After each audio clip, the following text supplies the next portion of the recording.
Hello everyone, this is Kaushal Dhighavkar, sub-editor of Efficient Manufacturing magazine. And right now we have Shreyansh Hippragi with us. Hello sir. Hi. Thank you so much for joining us, sir. Thank you. My pleasure. So my first question to you is what are your thoughts about the event?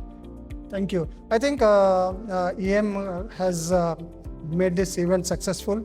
The good part of the event is the right blend of audience which come from across the industry segment, and the second, the right choice of the speakers, and the third part was a very good panel for discussions about AI in manufacturing segment.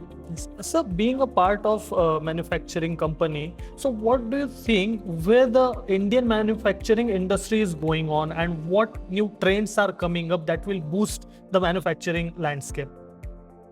Interesting question. Today we are in an era of growth in manufacturing sector. After the pandemic, we have seen a lot of push from the government side in especially three different sectors. One is electronic sectors, and we have seen a lot of infrastructure development happening in that segment, and we have seen electronic clusters development happening in south, then in north in Noida area.